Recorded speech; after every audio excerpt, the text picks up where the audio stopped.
This is Binghamton Now on News Radio 1290 WNBF Binghamton and WNBF.com. Most tax pros leave a message. It's Jane. I'm moving on to a TurboTax expert who beat your price. Adam Devine, tell him how I feel. Hey, tax pro, she's been thinking twice.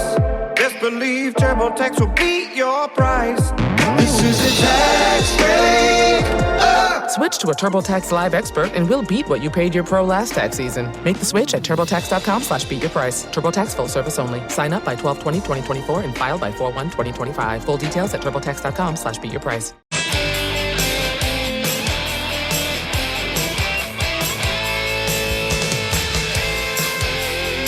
I'm Bob Joseph.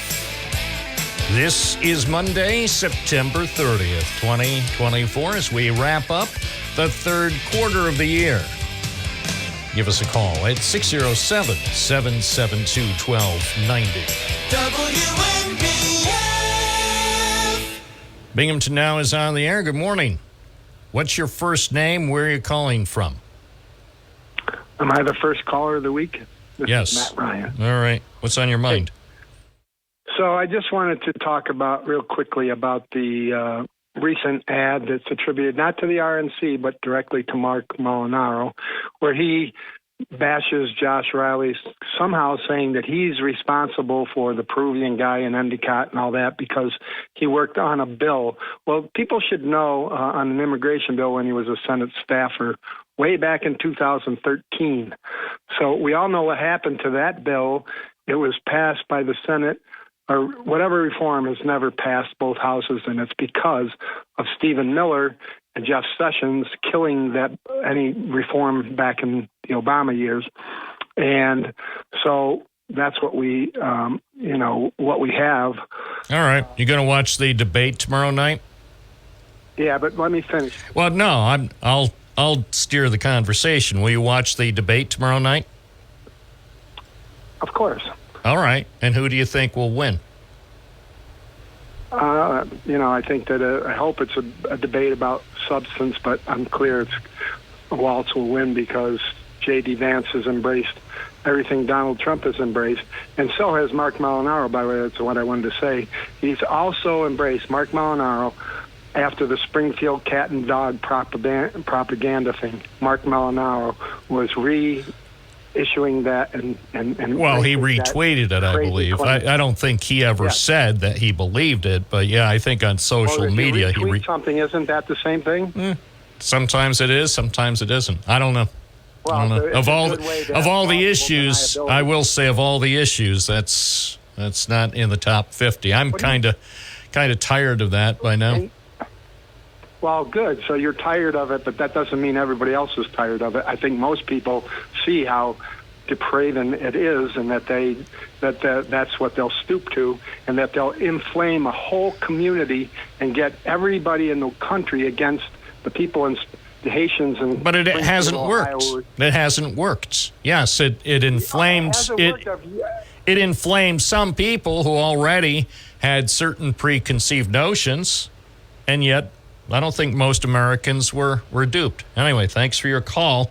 It's 9:13 at WNBF. Good morning. You're on the air. What's your first name? Where are you calling from? Good morning, Bob. It's Rob in Port Crane. Yeah, what's up? I tried to call you on Friday to talk. I want to talk about the ICE report that came out from Immigration and Customs Enforcement last week. The director says, and they got numbers here, Bob, so get ready for a few. There's 425,431 convicted criminals. I don't want to hear numbers.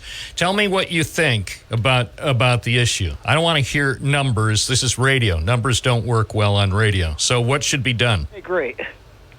Boy, there you go again. Hey, stop it. Don't start on that note. I don't want to hear numbers on the radio. It doesn't work. If you're in the newspaper business or the TV business, people can follow numbers. Most people are probably listening in their car or their office. So let's focus generally on the issue. So what should be done? Well, all 13,000 murderers that are here should be immediately deported. Don't you think? No. No. Okay, leave them here. I hope they kill you, Bob, you idiot. It's 9:14 WNBF. Well, let me make a note. Suspended. suspended. This is Bob Joseph, 607-772-1290. The elections are just around the corner, so you can see people are on their best behaviors.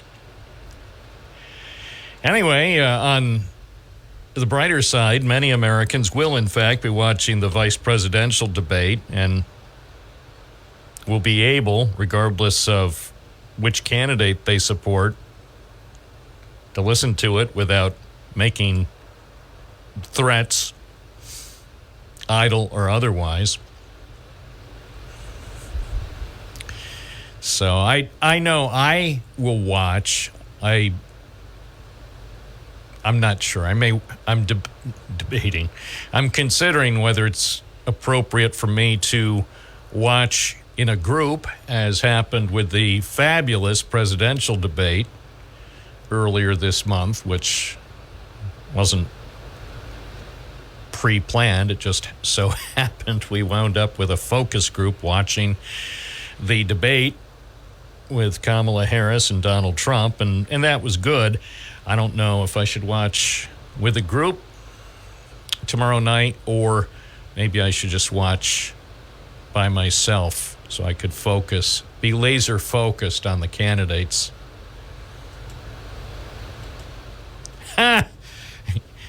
Yeah, we've rebranded. Thank you. The listener says we've now rebranded to Love Radio 1290. Don't you just love it?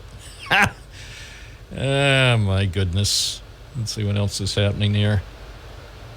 The socialist presidential candidate is going to be in town. I know some people are saying, wait, isn't that Kamala Harris? No, she's the Democratic presidential candidate. The socialist presidential candidate's going to be in town. Well, maybe we should have her on.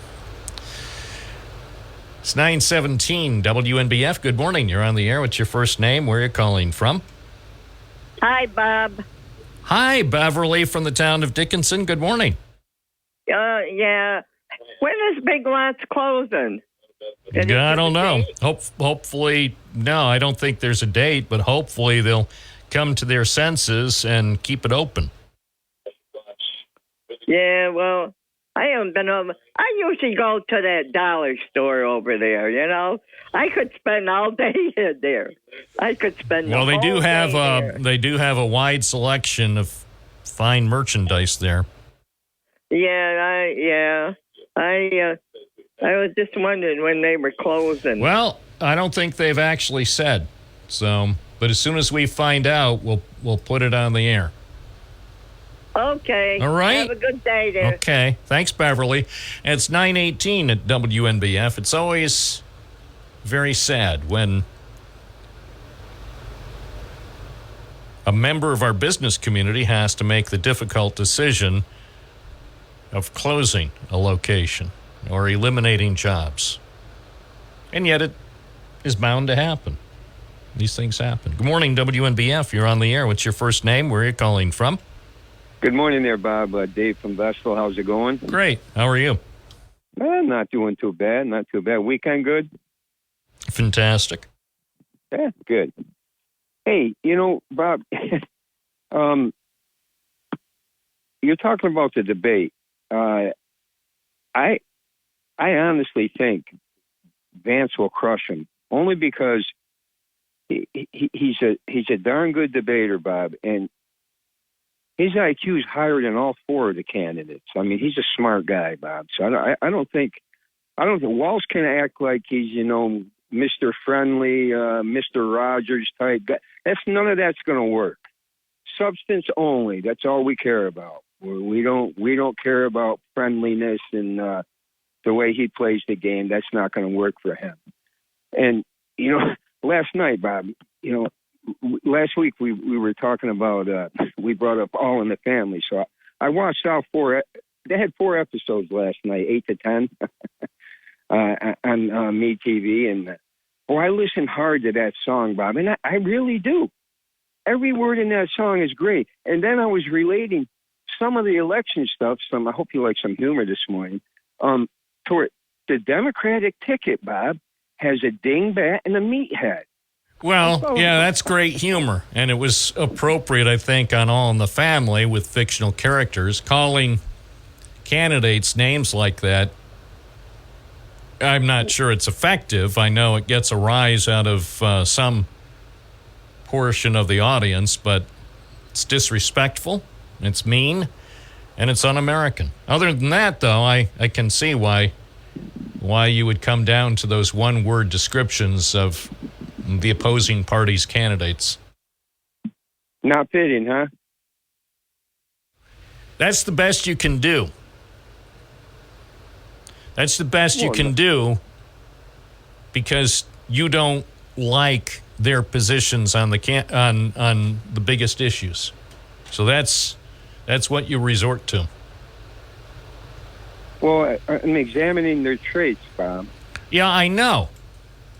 You can examine their traits, but there might be other, perhaps better ways to describe them instead of these one-word mean things. Again, for comedic purposes, with fictional characters, including Archie Bunker, portrayed by Carroll O'Connor, who we know, by the way, during his adult years was, as his personal views were completely opposite the character he portrayed in All in the Family, but he portrayed Archie Bunker well, with vigor. But, to resort to the words that you use to describe a presidential and vice presidential candidate, I personally find it disappointing. I would have expected better. Well, I can have my expectations. I'm not saying you don't believe it. I know you wouldn't have said it on the air unless you believed it in your heart. So I find that sad. Okay, Bob. I didn't. I mean, think about it. I mean, if you can't come up, you thought it was funny. It's funny on a program like All in the Family, again, talking about serious issues and sort of the interactions with a fictional family in Queens in the early 1970s. That's funny. I laughed. If they did it again today, I would laugh because it was basically, I think, throughout the several seasons All in the Family was on, I think that Norman Lear and his staff of writers managed to poke fun at everybody, at liberals and progressives and Democrats and Republicans. But anyway, well, obviously I'm not going to change your mind. You stick to your description, and I have noted that, so thanks. Well, I hope going forward you don't resort to those words again on this program. Again, you're entitled to your opinion, but I hope you don't use those words to describe candidates for office. You know, you may not agree with them, and that's fine. I don't expect you to agree with Kamala Harris or Tim Walz. So that's... I just tried to lighten it up, but it doesn't lighten it up. It's we already have too much of a mean-spirited atmosphere now in the United States, and using those words didn't lighten things up. It was demeaning to the candidates. She demeaned herself on Friday by showing her face at the border, Bob. That was... The agents all laughed at her down there. Well, then they're unprofessional, in my opinion. I respect the work they do. If they laughed at the vice president when she showed up at the border, then I think they're unprofessional. And if it were up to me, I would suspend them. But since they're protected by unions, they're certainly free to laugh at the vice president, even if that's not professional behavior. It's 9:24 on WNBF as we continue on this Monday morning. Hi, you're on the air. What's your first name? Where are you calling from? Gary on the west side. Bob, I want to say I like your last caller, but what I want to say is I heard a tape about from Melania Trump, I think it was, just this past weekend, and she was claiming that all of the rhetoric, all of the name calling that the Democrats are doing are the reason that people shot at her husband, and that it needs to stop. It was Melania Trump. I mean, name calling, I can't get into that. I get it. That's what it is. And that's part of Trump's way, right? And all of that. But you can't have it both ways, right? You can't be calling names like Mr. Trump does. And then it just doesn't make any sense to me, all of the whole. Well, but that's okay. But there is a certain small percentage of American adults who think name calling is perfectly appropriate, and we've heard from some of them already today. And you know what it is too. Once you watch like All in the Family for a couple of hours, you get to see. Oh, it really brings you back to a time where, back in the 70s, where racial injustice was alive, and there was a lot of things that were alive, and they brought it all out, and that was a good thing. I just want to say one thing about Kamala, if I may, is that she kind of disrespected veterans, Bob, saying that there's no veterans in the war zone throughout the world. You heard that comment, correct? Well, I didn't hear it, but I've read articles with people excoriating her for saying what she did. I don't know if she said that by mistake or whatever, but either way, I guess, well, as we know, people these days are so sensitive, and everybody is so quick to play the victim card. So, yeah, if veterans were offended, I would think, and again, it's just my personal opinion, and veterans can and probably will call in to disagree. I would think, given everything that most veterans have been through, that statement by Kamala Harris, again, whether it was a misstatement and a mistake or an intentional bit of deception on her part, regardless of what the story is, I would think most veterans would be like, whatever. I don't think they would think they were being disrespected. But you're correct. Yeah. So and again, so people are looking, and maybe this is the key reason why Kamala Harris has decided, or maybe her people running her campaign have decided to have her do very few interviews, because every single statement and misstatement you make is ultimately going to be seized on. And whether it's taken out of context or even in context. So say in a 10-minute interview, seemingly a routine interview, say with a Binghamton radio station, she could say one thing and even use the wrong word, and that'll become potentially the basis for the next 30-second commercial, where they keep repeating the word or the sentence over and over again to try to illustrate that I won't use the word that an earlier caller did, but that's the way our system is working now. That's the way it works, and we are humans. We make mistakes. But you're right, too. most veterans really wouldn't disagree or just... Yeah, the people, I'll say... the veterans that do are the veterans that are over in them war zones, Bob. Those are the veterans that care. Okay, so let's not forget that. No, right now. But I'm thinking the veterans who are in the war zones don't care right now. They care about doing the mission. They're laser focused on the mission, and most of them, if they heard that, would be, oh, whatever. She doesn't know. Look, we're here. I don't think any of them lost a minute's sleep, or really anybody who is serving in combat was truly upset. Maybe they were. I don't know. I'm sure the Republican campaign will find some people who are serving in a combat zone for a commercial who will say how outraged they are, because we're in a state of perpetual outrage. It's 9:29. I'm Bob Joseph. You're listening to Binghamton Now on WNBF. The Southern Tier Home Builders and Remodelers Association is going to have an all-new home show coming up. And joining us with a preview of the all-new home show, being sponsored by the Southern Tier Home Builders and Remodelers Association, is Executive Officer Donna Ciancio. Good morning. Good morning. How are you? I'm doing well, thank you. So tell us about the, first, a little background about the association for people not familiar with the organization and its history and its mission. Yes, our association's been around for 75 years. We're a not-for-profit organization.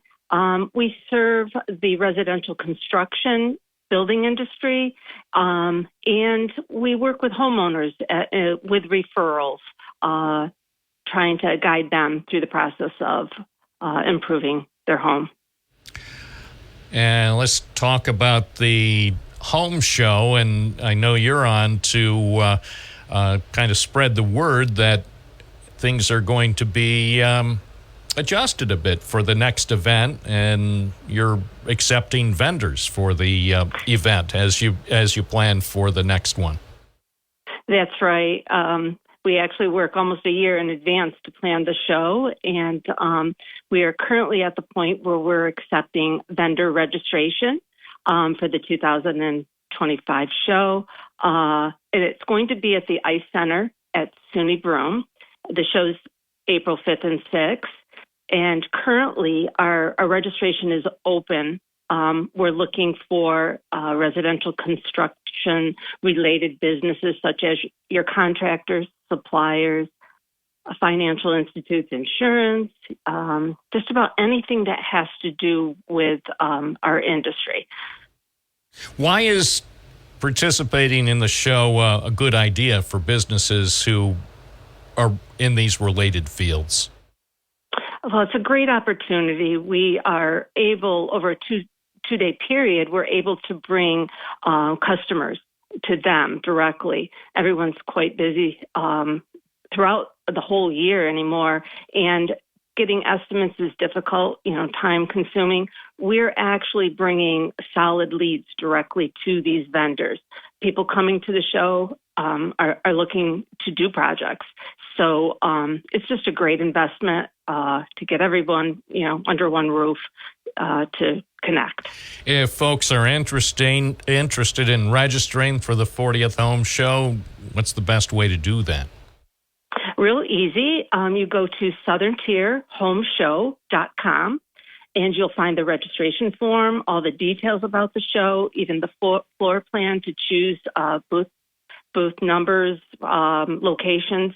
And we do give multiple booth discounts as well. And if you are a member or decide to become a member of our organization, there's a very generous discount available to members. All right. So planning well underway for the next home show, the Southern Tier Home Builders and Remodelers Association 2025 show in the spring. I, for one, can't wait for spring. It's I'm already counting down the weeks till spring. I think we just made it through the first week of fall, so it seems to me that it'll be spring in about 25 weeks. You're about right there. We need to look forward, definitely. And, projects like this take planning and savings.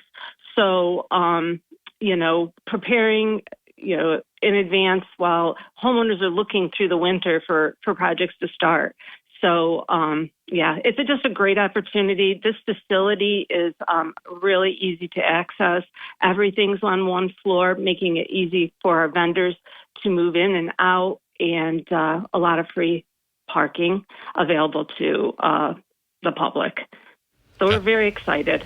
Donna Ciancio with the Southern Tier Home Builders and Remodelers Association. Thanks for joining us on WNBF. Thank you. Have a good one. You too. It's 9:36 WNBF. Bob Joseph with Binghamton Now.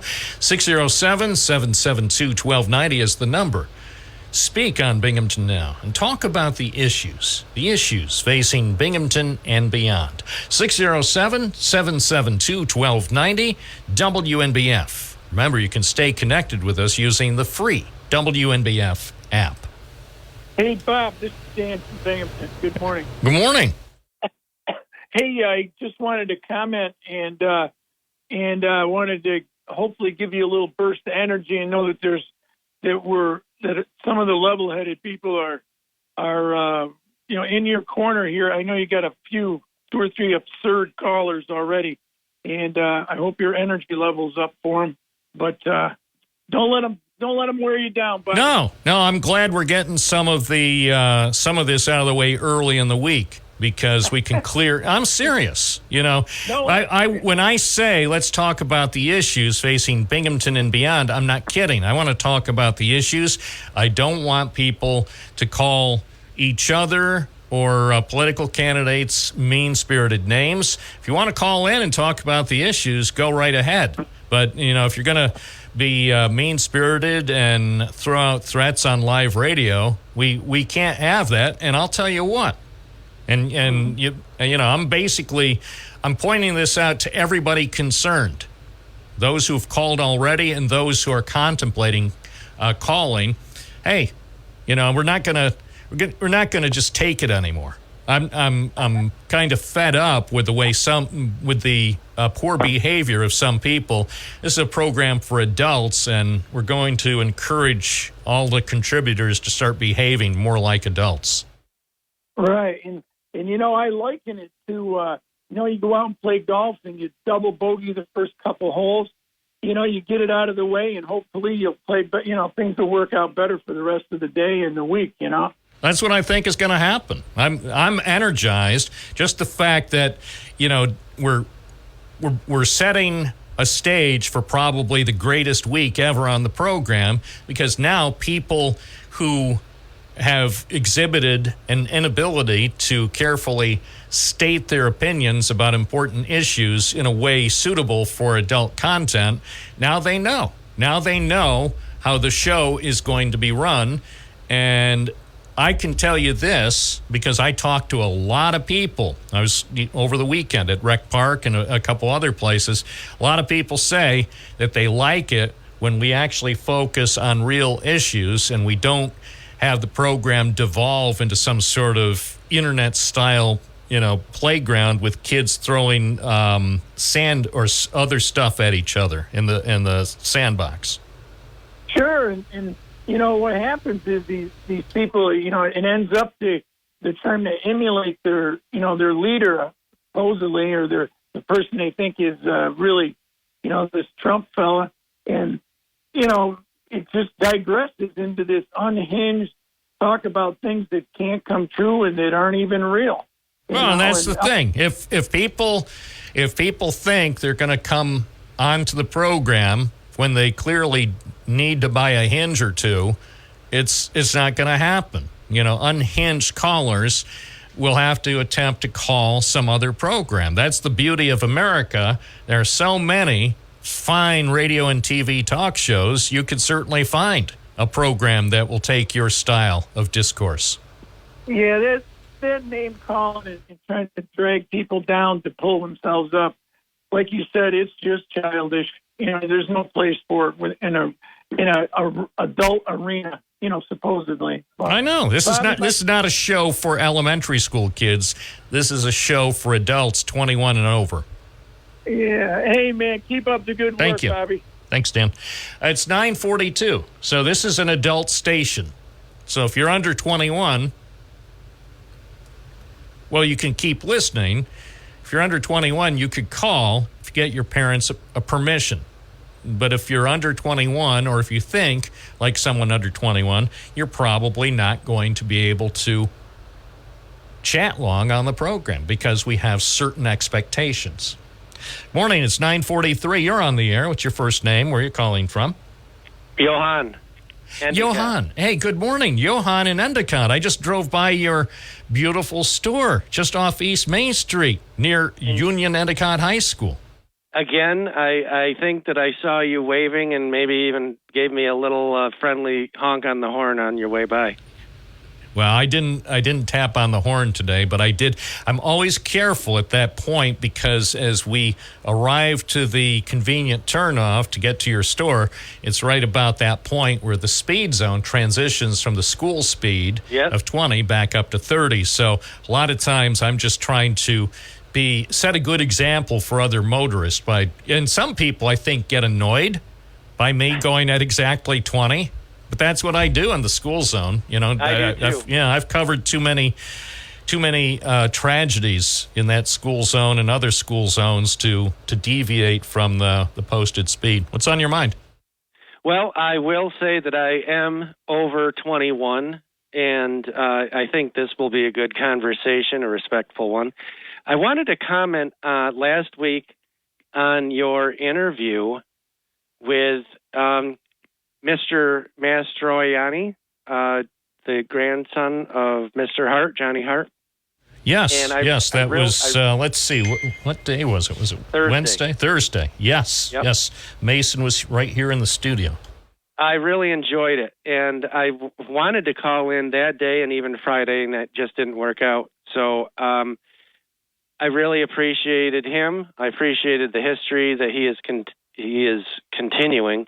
And, you know, Mr. and Mrs. Hart used to shop at my store, so I got to know them on a personal basis. Very lovely people. And I wanted to share that what was interesting is whenever they would write a check, Mrs. Hart would sign it for obvious reasons. That's interesting. Yeah. I like that. But other than that, I always enjoyed the conversations with them. Oh, yeah. Very sweet people, and you know, it was awesome to know that someone of his reach beyond our locality would come into the store. So I always appreciated them. Well, thank you. I really enjoyed the conversation that I had with Mason, and we did post it at WNBF.com for those who didn't hear it, or for perhaps those who'd like to hear it again. Most of our interviews, of course, they're accessible on our podcasting, the on-demand section of our website. But sometimes, then people say, well, I have to actually you do have to manually advance it to the spot if you're looking for a specific interview. But I thought the conversation that we had with Mason last Thursday definitely warranted a specific post on the website. It was a gem. It really was. Thank you. And I honestly didn't know who he was when you first introduced him. But now I do, and I appreciated it very much. Johan, thank you so much. I appreciate it. You have a good day. Thanks. It's 946 WNBF, radio for adults. Adults only. If you're under 21, please get the permission of your parent or guardian. 607-772-1290. Bob Joseph is here to serve the public as we talk about the issues. Binghamton and beyond. 92.1 FM, 1290 AM. And remember the call letters. WNBF, where news breaks first. Let's go to Choconut Center. Good morning, Earl. How you doing this morning, Bob? Great. How are you? Hanging. Oh, Bob, I listened to you since you came out. I used to listen to Talk with Tony. I don't recall really any political conversations really, So I'm getting up there in age, but I don't remember any like that. I wonder after this election, and I know which way. I'm a Trump guy, okay? So I'll come right out and say that. And Bob, when you talk to people, you know who everybody is. You treat people different. You don't think you do. I know you'll deny it and say no, but you do. Can I get you to agree on that or no? Sure. I'm not AI. Of course, I treat you differently than I treat anyone else. Yeah, so it's and if you don't like it, too bad. When they replace me, if they replace me, It's not going to be with another human. It'll be AI, and then you'll get your wish. In the meantime, you're dealing with a human. Every call is unique. Every person gets treated slightly differently, even from one day to the next. On the other hand, I think my record over the last 13 years demonstrates overall that it's a relatively fair show. Is it perfect? No. Am I perfect? No. Do I think I ever will be? No. But do I approach every day trying to do the best I can for the total audience? Yes. You should treat all people the same, which you don't do. You know, you say you're the biggest patriot in the world. Well, you know, I'm a veteran. Did you ever go and try to enlist in the service? Because if you're the biggest patriot, like you say you are, maybe that would have been a move you would have made. Did you ever make that move? No. Well, why not? You're the biggest patriot in the world. You don't have to be. You don't have to enlist in the U.S. military to be the biggest patriot in the world. Yeah. Where did you read that? Oh, well, I don't. Where does it say that to prove your patriotism, to prove that you love your country, that you must enlist in the military? Show me where it says that. No, I didn't say that. No, but you're implying that I'm not patriotic because I didn't enlist or didn't try to serve in the military. And I think you're entitled to your opinion. If you don't think I'm very patriotic, you're entitled to that opinion. You know, you should replay some of your shows and just listen to yourself. You should, because I don't think you know what you're talking about when you're really saying it. You're one-sided, and that's it. And it's been a pleasure talking with you. Thank you. Bye-bye.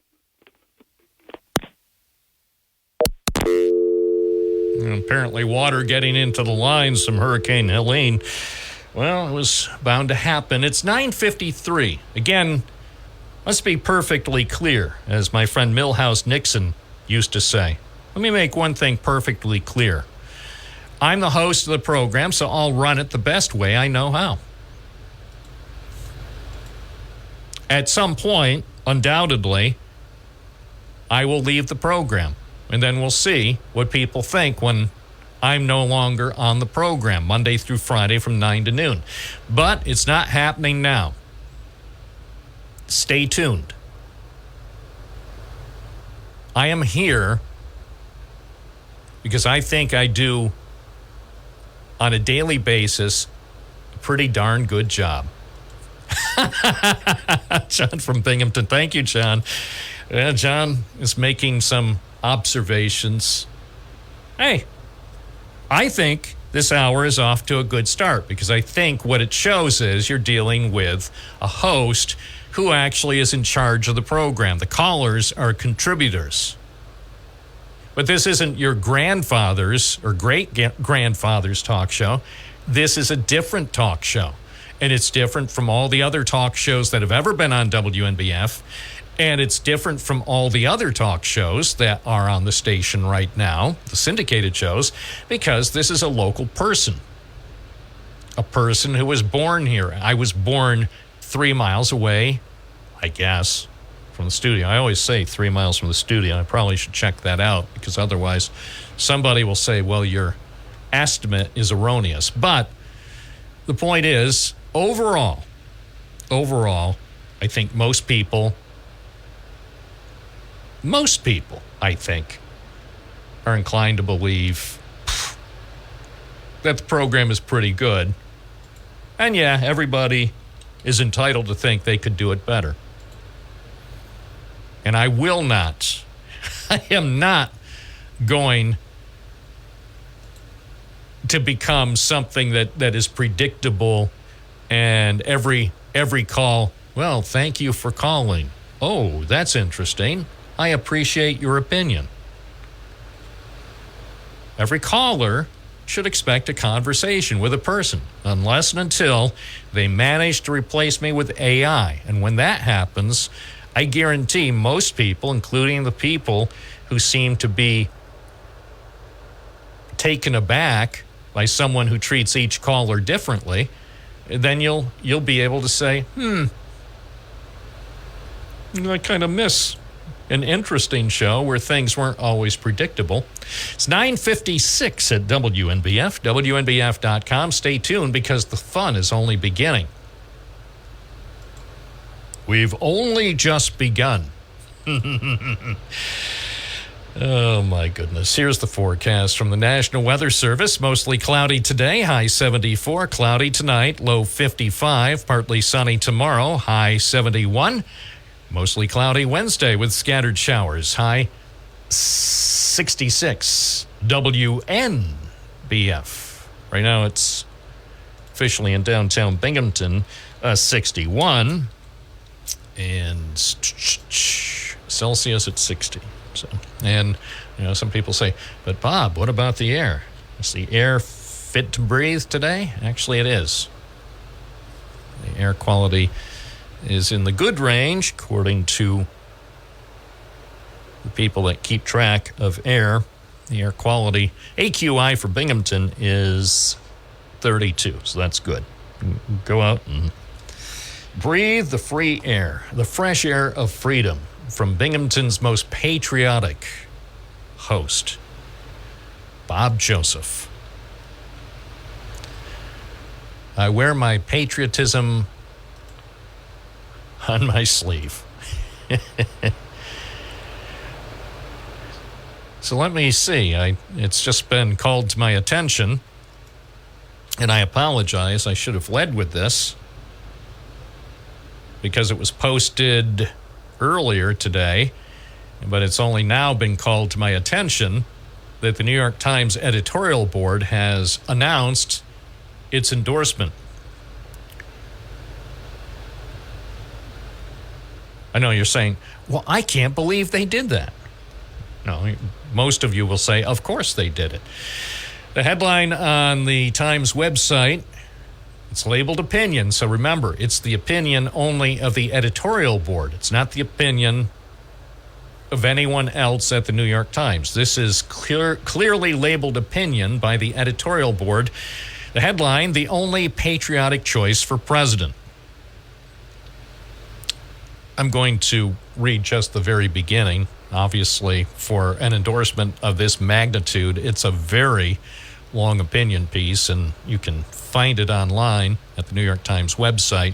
But this is how the endorsement article begins. It is hard to imagine a candidate more unworthy to serve as president of the United States than Donald Trump. He has proved himself morally unfit for an office that asks its occupant to put the good of the nation above self-interest. He has proved himself temperamentally unfit for a role that requires the very qualities: wisdom, honesty, empathy, courage, restraint, humility, discipline that he most lacks. That's just the first paragraph. I won't read the entire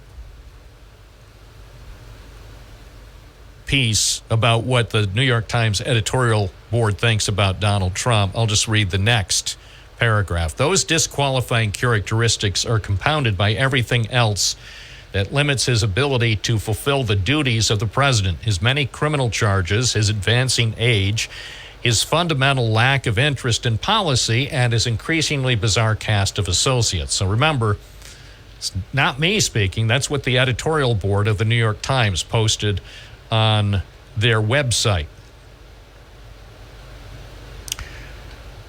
And then they talk more about what's happened over the last several years. And they actually have some good things to say about Kamala Harris. Including, it says, she is more than a necessary alternative. There's also an optimistic case for elevating her, one that is rooted in her policies and borne out by her experience as vice president, a senator, and a state attorney general. Second hour of the Binghamton Now program, moving forward, focusing on issues including the issue of violent crime in our time.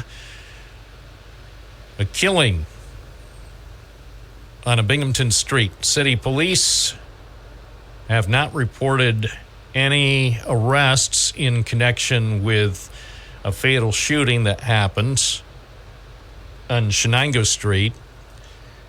We're told that the shooting occurred around 4:30 Saturday morning near 511 Shenango Street in the area of Northside Delhi. The name of the person who was shot has not been released by the police. So a killer is on the loose. We'll keep you posted as more information comes in. We have the latest on that deadly shooting on Shenango Street in Binghamton. It's posted at our website, WNBF.com. It's 10:12. Good morning. You're on the air. What's your first name? Where are you calling from? Hey, good morning, Bob. This is Vinny from Binghamton. Morning. I'd like to. Hey, Bob, how much power do you have when it comes to repeating the shows? Like, do you know if they'll do like today's show later on? Should we? Yes. Should we? Because I see no reason. I see no reason why I couldn't repeat a show. If I would say by popular demand, we repeat the Monday show because people want to hear the Monday program if it's by popular demand. Well, you see what happens a lot of times. I have the app, and so I like to go back and listen to the callers that call in that I've missed because of whether being busy or job or whatever.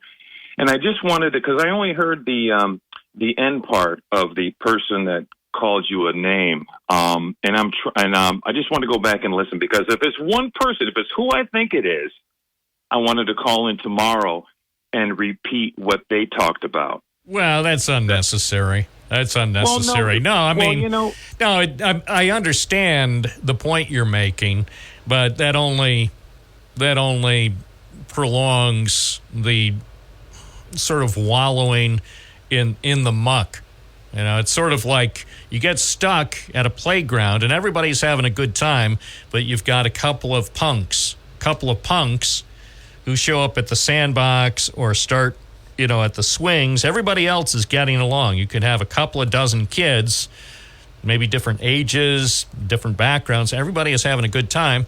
Then for some reason, a couple of punks come in and spoil it for everyone else.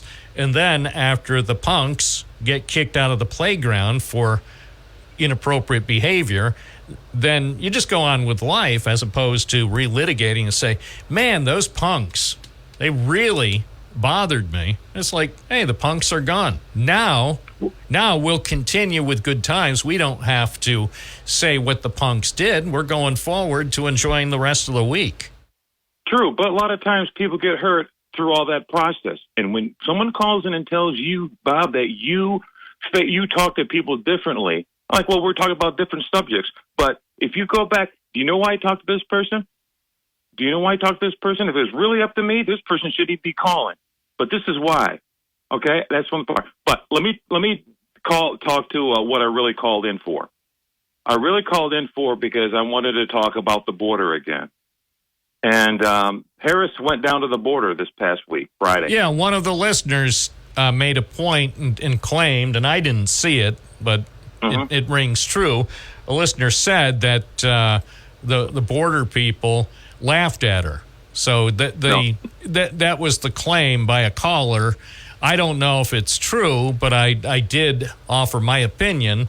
If people who were working for the federal government at our border protecting us, and I appreciate the service they do, it's a tough job, and it's in many cases probably a thankless job, but I opined if they really were laughing at the vice president when she visited the border, I said something to the effect, well, that's unprofessional behavior. No, nobody was laughing at her. But, I like what she said. She talked about, she would continue Joe Biden's policy, his new one about dramatically cutting illegal border crossings by ending the asylum request. And she also wants to strengthen the criminal penalties for people that repeat offenders. But I like this part where she said, I walked through tunnels that traffickers used to smuggle contraband into the United States. I've seen tunnels with walls as smooth as the walls in your living room, complete with lighting and air conditioning, making it very clear that it is about an enterprise is making a whole lot of money on trafficking in guns, drugs, and human beings. She's also, she criticized Trump for making no effort to reform the immigration system. He made no effort to try to get Mexico to pay. And I think the point that I keep trying to hammer in is this is a very, very big problem. And by putting a wall up is not the solution.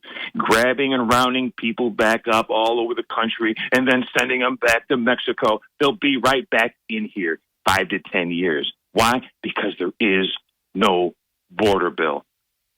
Now, you had one person that called in, Bob, said there's no border bill because there's 5,000 people coming in every day. Well, that makes no sense because there isn't any border bill. You want to have a border bill that's going to change that. But you see, it's hard to get this dialogue. Like I said so many times, Bob, when I call, I'm talking to my fellow Democrats. I'm not talking to the Trump people. They don't. Bob, they don't understand. Well, I submit to you, many of them do understand, and yet they will continue to support his stated policies and continue, in some cases, sadly, to emulate his behavior. I will say this. I said that wrong. Well, I said that wrong. It shouldn't be. They do understand, but it's politics over the country. Sure, politics takes precedent, especially when we're this close to the election. And if you look back, actually, over the last, let's say at least last 10 or 20 years, politics takes precedent even when we're not in the final weeks before a presidential election. It seems now it's nonstop politics, and to a large extent, I blame that on social media, and to a lesser extent, I would attribute that to talk shows that try to keep people engaged and therefore fired up. And there's always, for some talk shows, it seems to me, there's always a new outrage. Well, here's a new one, Bob. This is Fox News. Now, this is Senator James Langford, big-time conservative, Oklahoma. The lead negotiator for Republicans on the bill supported it, saying his party was getting much of what they wanted on the border security. He told Fox News that Trump personally lobbied his colleagues to kill the bill in an effort to help his campaign regain the White House. Trump said, "Don't fix anything during the presidential election. It's the single biggest issue. Do not resolve this. We'll resolve it next year." Well, and from a political standpoint, for a candidate who is going to have very, very few realistic issues to use to try to get another term, it kind of made sense. I think he assessed it because, for one thing, as we see, inflation isn't the big issue that I think many Republicans were hoping it would be at this point of the year. Here we are, fall of 2024. Inflation appears to be mostly under control. Gas prices are trending downward. So gas prices at the moment can't be used as the most convenient issue. I'm convinced, Vinny, that some people would actually like to see gas prices spike in the next 3 to 5 weeks, spike by $2 or $3 or $4 a gallon.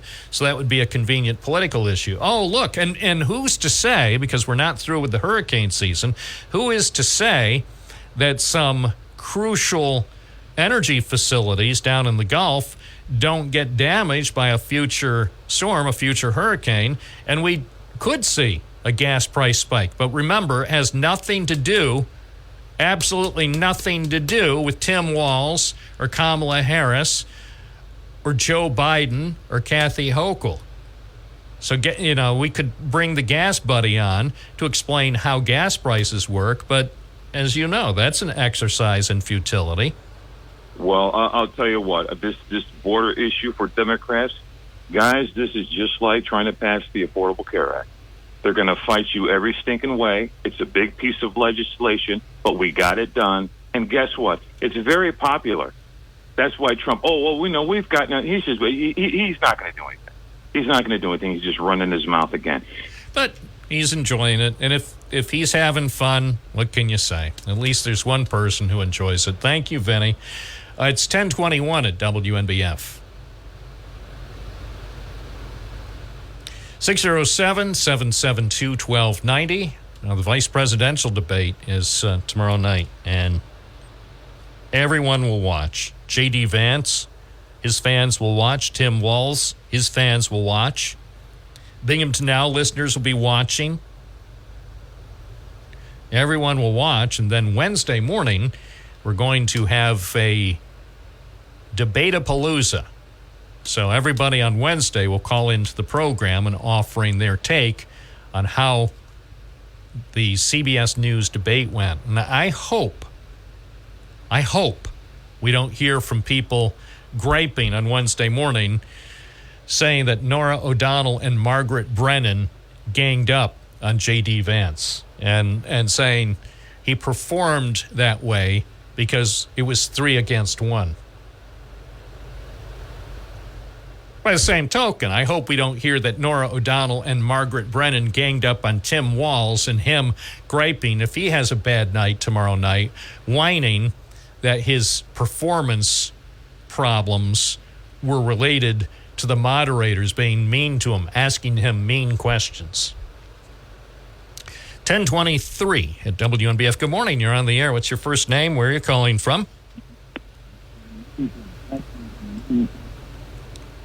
Hi, would you like to speak? Evidently not. Anyway, no, it's one of those things when it comes to debates. I am really getting somewhat, strike that, not somewhat. I am annoyed.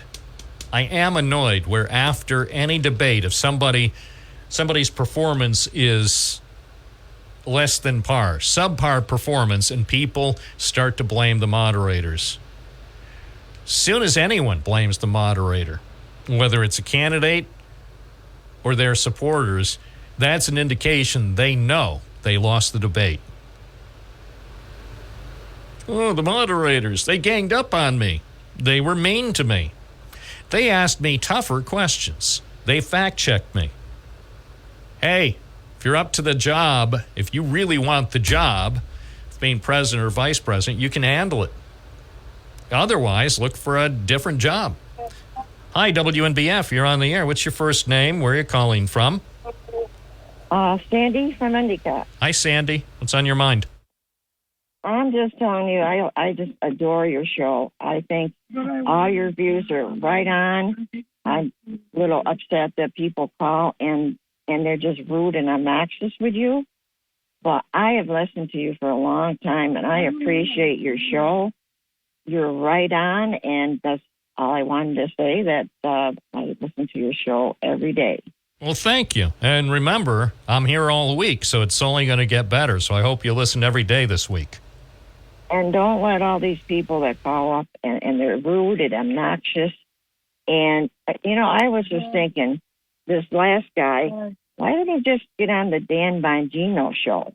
He would make out very good because that man has got issues too. So yeah, well, that's why we have a full assortment of shows here. I mean, we have Dan Bongino, Sean Hannity, Mark Levin. We have the Red Eye guys. I mean, we have so many fine programs. There's bound to be a program that's suitable for everyone. That's right. And I like I said, I just wanted to call and say I listen to you all the time, and you're right on. People just don't like your views. Don't call in and just go to another show. Right. All right. So. Well, thanks, Sandy. All right. You're welcome.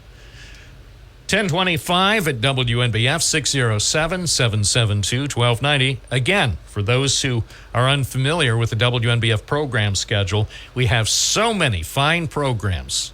So after this fine program, which in my biased opinion is the best program on WNBF, but at least I admit I'm biased, after this program, Dan Bongino is on from noon to 3. And trust me, his worldview differs a bit from mine. Morning, you're on the air. What's your first name? Where are you calling from? Selena from Binghamton. Hello, Selena. I appreciate your show as well. And last week you told us we're part of the WNBF family, whoever listens and calls in. And I mean that. I think everybody is part of the extended family, including those who actually have a bone to pick with me. They're still part of the WNBF family, and I regard them, including those who occasionally, or maybe all the time, have, shall we say, unflattering things to say about me. They're still part of the family. Yeah, I don't disown them because they don't like this program or don't like what I say or how I handle callers. I still, this is my philosophy. I still love them. I still want them to listen. I love you very much, and I appreciate your show. 99.99999%. Well, that means you're being honest, because I guarantee if anybody listens to this program over the course of a few days or a few weeks, you're going to find things about me or about the program to dislike. I guarantee it. Everybody from time to time has, I think, had a legitimate complaint about the host. But that doesn't mean it's still not a very good show. We're only human. Sure. We're not perfect. No. And by the way, do you want someone on the program using AI that will sound perfect? Because then it'll be perfect, but it'll also be perfectly boring. Yeah, it would. It'd be very boring, but I want you to remain forever. You do a great job. Well, thank you for the kind words. Hope you have a great day.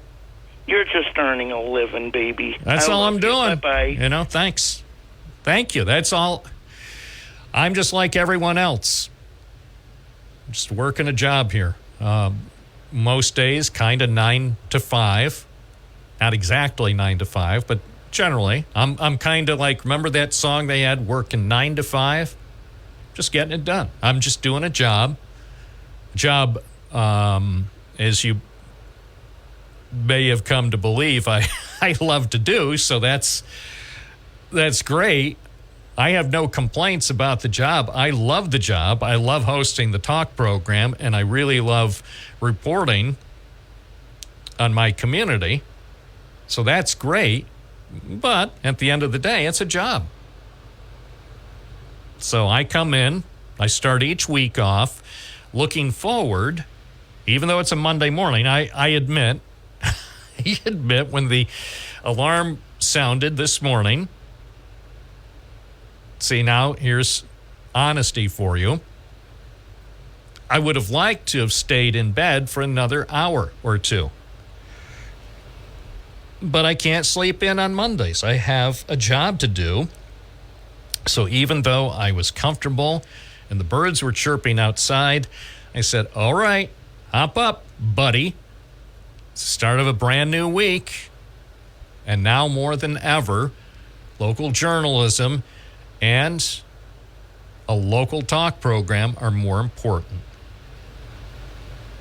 than me getting a couple hours sleep and saying, oh, I think I'll make my coffee and have a bagel out on the deck. No, you get moving and do the job. And that's what I'm about. It's 10:30. News Radio, WNBF, on air at 92.1 FM, 1290 AM. And stay connected with Binghamton Now using the free WNBF app. 607-772-1290, or more accurately, 607-772-1290 is the hotline. If you have things to say, we still have phone lines that are here for you. For you. New York City Mayor Eric Adams is trying to pretend that everything is fine. He's been indicted, and he's trying to go about the business of the city of New York. Well, I admire his so far. I admire his determination to pretend everything is fine. And he is presumed innocent. That's the fact about our system. You know, you're indicted, and then you go and hire the very best attorneys you can afford. So Eric Adams, unlike most of us, Eric Adams is actually in the driver's seat because That guy has a lot of money, if you know what I mean. So since he has sufficient financial resources, he can certainly afford the best defense attorneys. So when you look at it that way, hey, he's a man of means. He's a mayor with millions. So, as far as I know, he's a mayor with millions. Maybe, maybe not. But you get the impression that he has a lot of money, and therefore he should be able to afford a lot of good defense. Whereas if it was you or I getting indicted on these serious charges, the first thing we'd probably do is say, gee, I can't afford an attorney. I would like the court to appoint an attorney to represent me and try to get me off the hook for these serious charges listed in the indictment. And you know how that would work. Your court-appointed attorney, overworked, underpaid, probably dealing with about 500 other cases at the same time, would probably say, all right, Bill, I think our best course is to cop a plea, and why don't you plead guilty to half the charges, and, maybe the judge will show some mercy. That's all the time I have for you.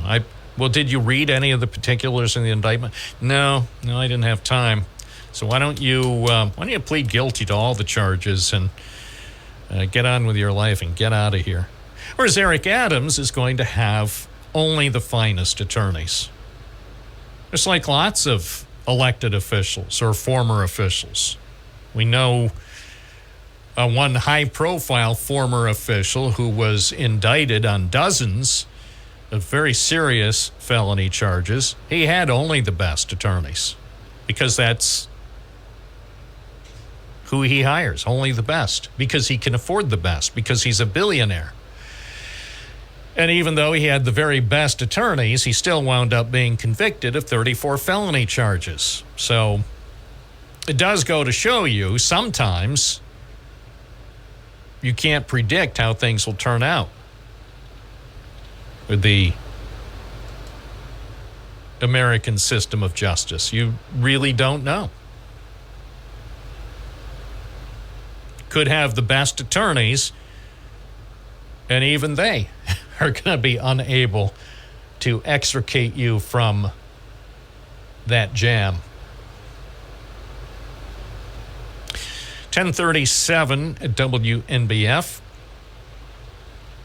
The investigation continues in Endicott, where 2 teenagers were hurt last week in an after-school dispute. It happened Thursday afternoon.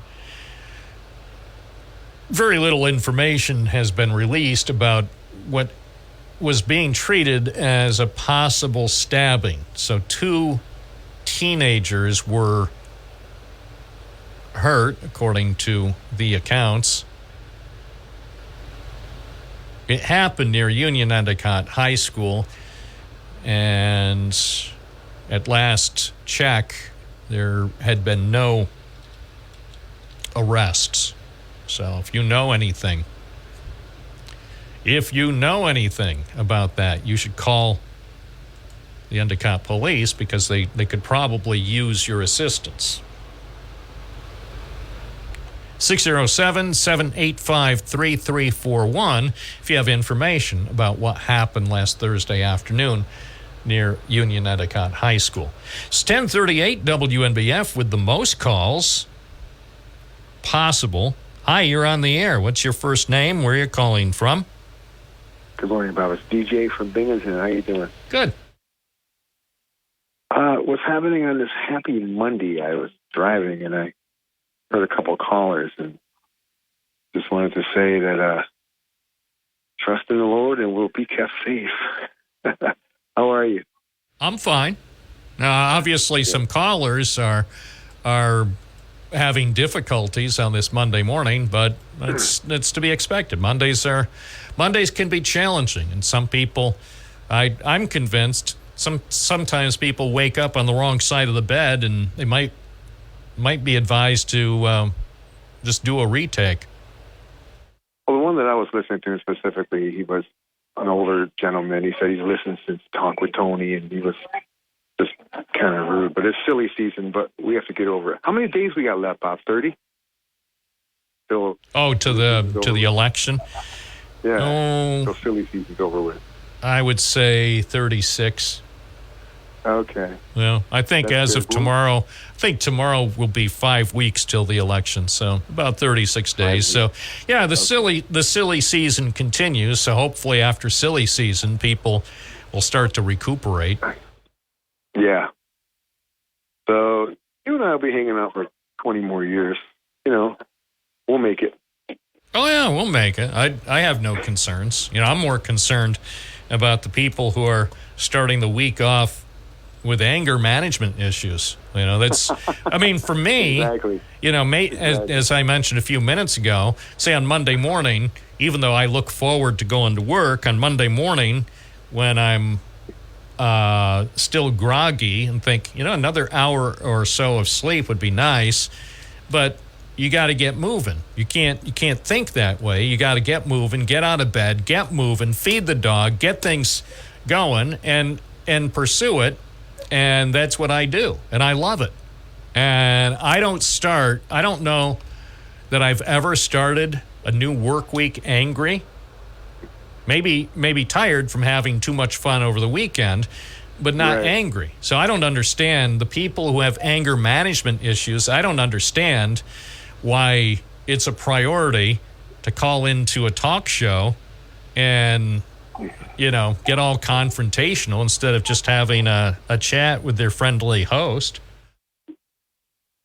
Well, as I've said before in the air, the Onondaga Indians lived and played and swam and washed their clothes across the street from my house. I'm out in that area today. I'm in Syracuse because I got a call, and I'm going to be advocating for the Onondaga Indians. This will be the fourth county that I do, Onondaga County. So I'm in a very good mood. I'm very happy. I just called to say that you and I are blessed, and everything's going to be good, brother. I know it's going to be good. I do believe. Thank you, DJ.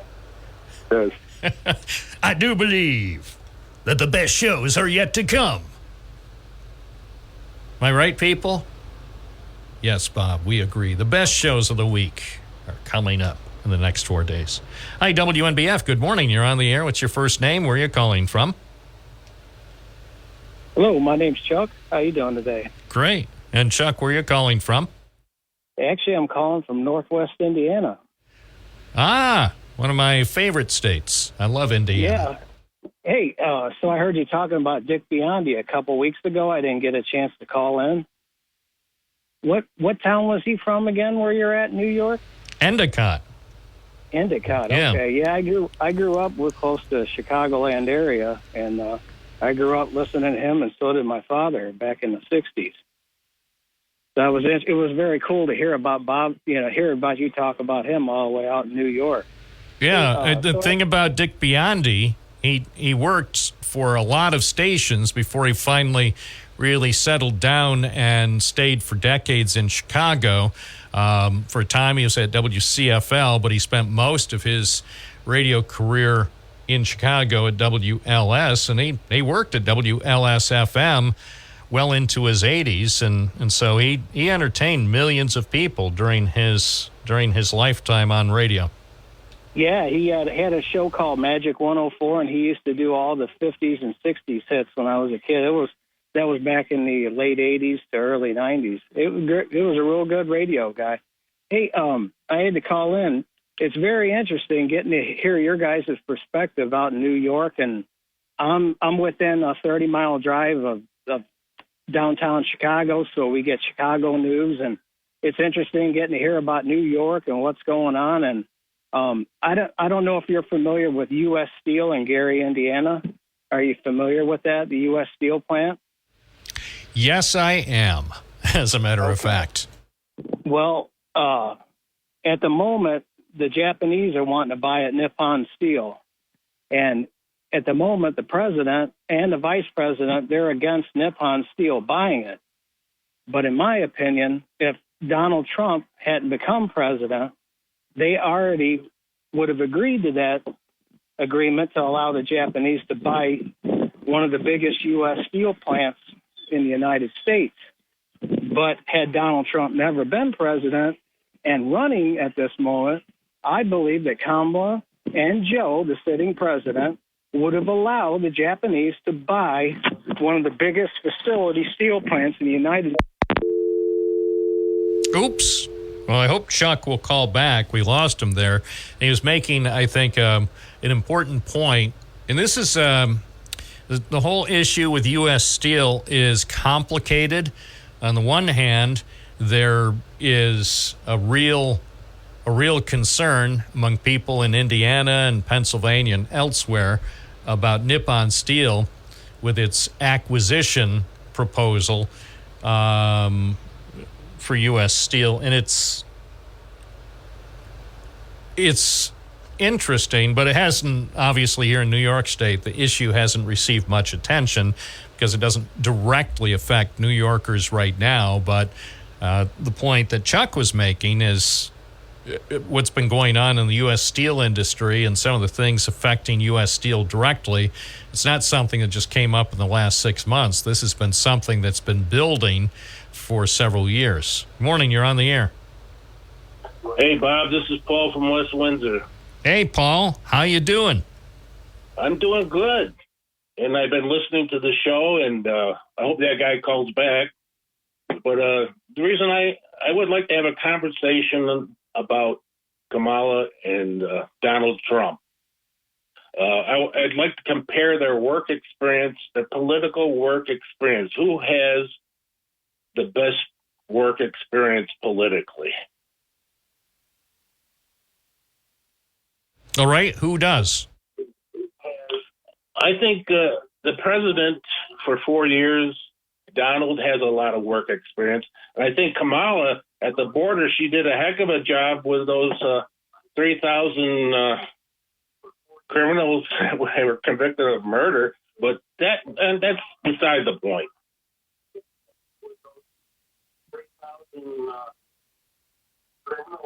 All right. Well, I know she's done the best she can, and I know President Trump would tell you he did the best he could. So, I guess they're equal in that respect. They, when they're on the job, they do the best they can. I guess it's critical we compare their work experience because one of them is going to be president. I know, and the one good thing about this is we know how Donald Trump behaved as president. I think that's helpful for people who will be voting in the next few weeks because we know exactly how he behaved as president of the United States for 4 years. The bigger question is how Kamala Harris will behave because we don't know that much about her. She hasn't been on public display for the last several years. Up until, say, July, most people never gave a second thought to Kamala Harris, except those who wanted to denigrate her, and they've always had a fun time mocking her and being mean-spirited and contending that she is ill-equipped to be vice president, let alone president. But you're right. It's important for people to understand what these two candidates would bring to the presidency starting January 20th. Well, I think Kamala has a lot of people behind her that will help her make choices. I think she depends on people to make decisions for her. And there's probably a lot of people, just like they did for Biden, they prepared a lot of things and told him what to say.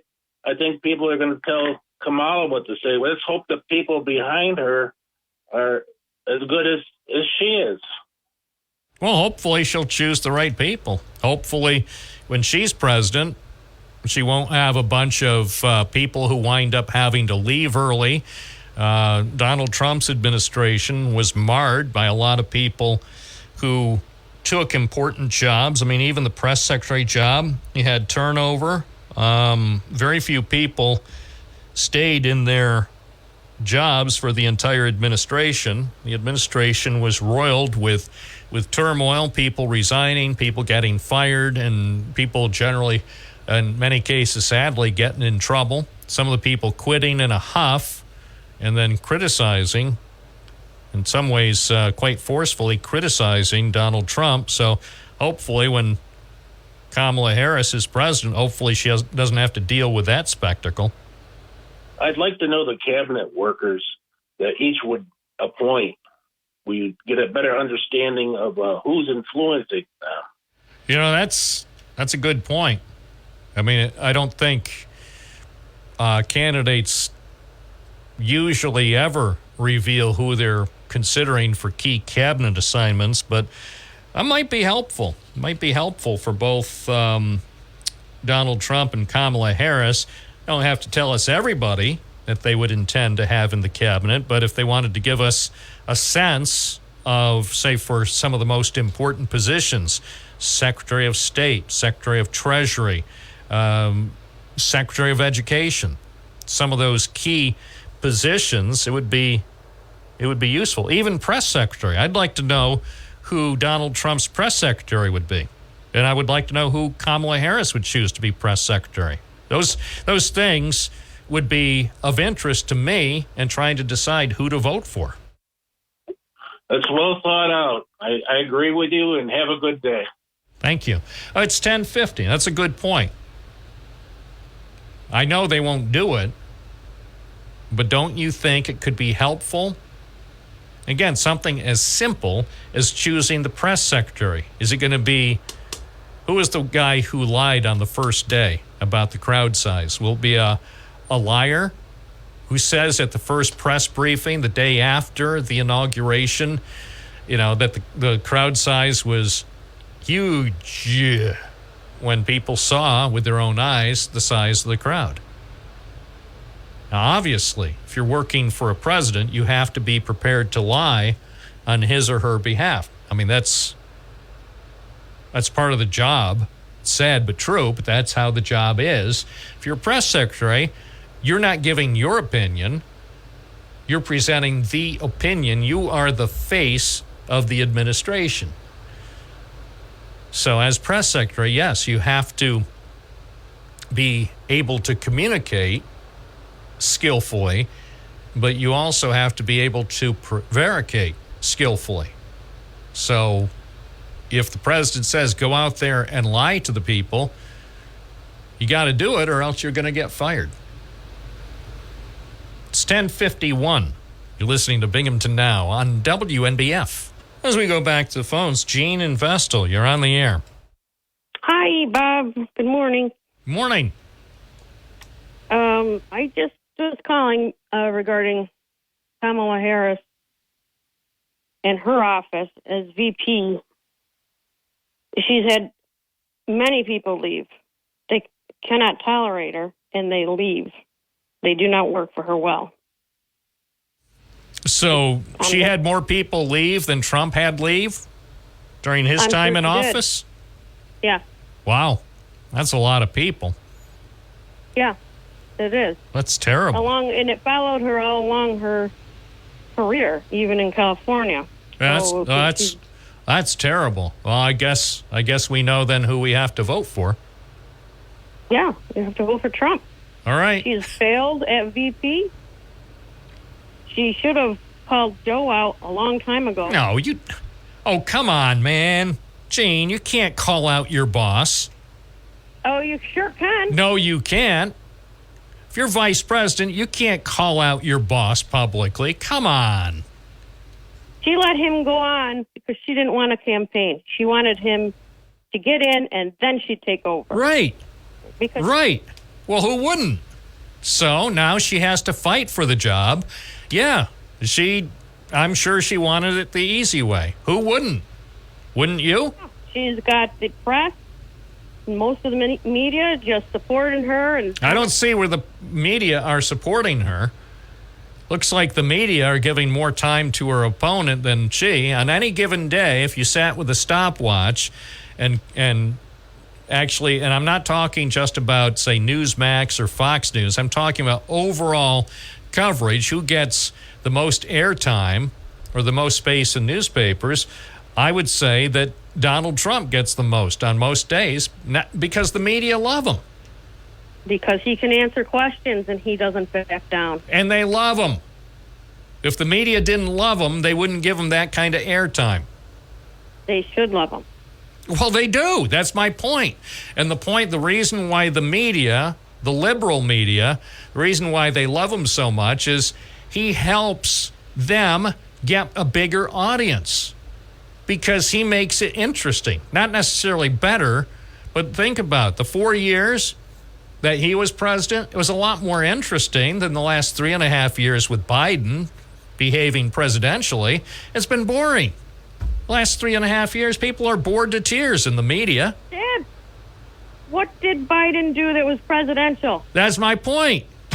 He hasn't done much of anything compared to Trump, who was doing all sorts of stuff. Constantly.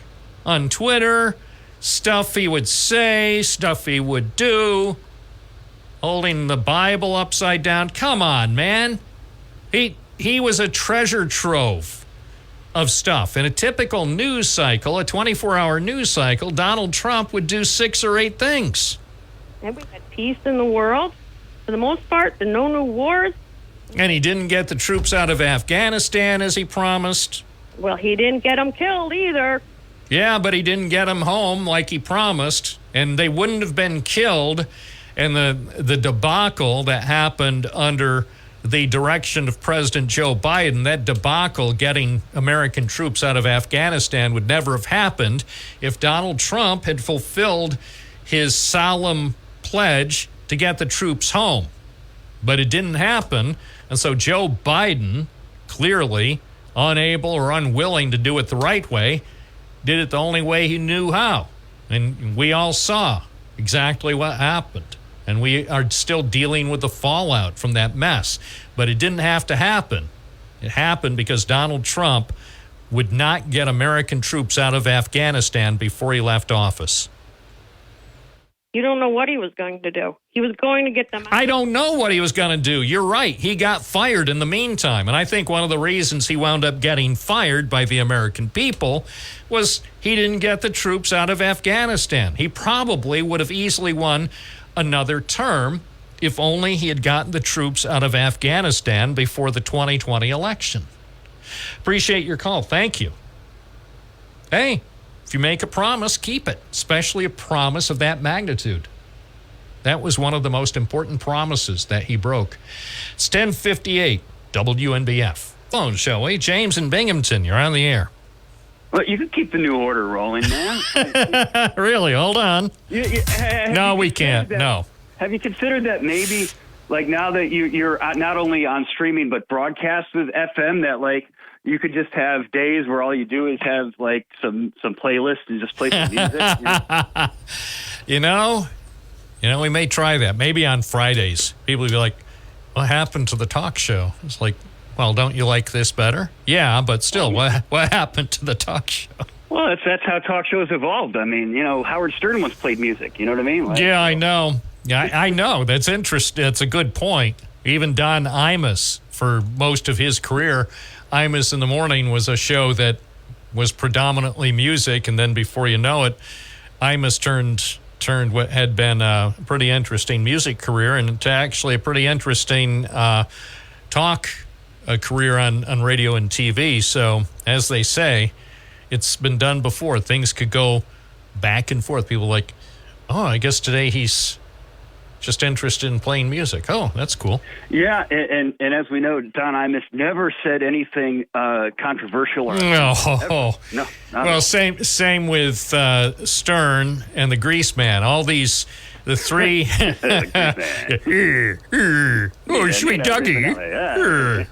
I just can you imagine? And I know this isn't why you called, but still, can you imagine? Well, we're getting there. This is actually a good segue. Yeah, actually, it is a good segue to what we're getting to. But when Doug worked at the Big E at 909 East Main Street near UE High School, he occasionally would push the envelope, but it took a while after he left Endicott and I think went to Rochester and then a few of the other bigger markets before he actually, shall we say, left a permanent a permanent mark on the radio industry, for better or worse, whether it was a DC 101 in Washington or at the Big Ape in Jacksonville. Dougie certainly knew how to get attention. It reminds me, journalism school's greatest hits is always a case study, and I believe it was a public radio station that once, from an academic endeavor, aired George Carlin's 7 words you can't say on television bit. And it creates, I believe the FCC might have dinged them. I have to look that up. But anybody who knows that routine, if you haven't heard it before, and you've got, well, it's not. Well, yes, it's filthy, but it's a great routine that breaks down the. As I recall it, I mean, it was kind of filthy and maybe a bit shocking when it first came out. Now I look back on it and say, given especially what we're exposed to on a daily basis on cable TV and on a daily basis on the internet. I mean, granted, we don't hear most of Carlin's bit on broadcast radio or TV because of FCC regulations.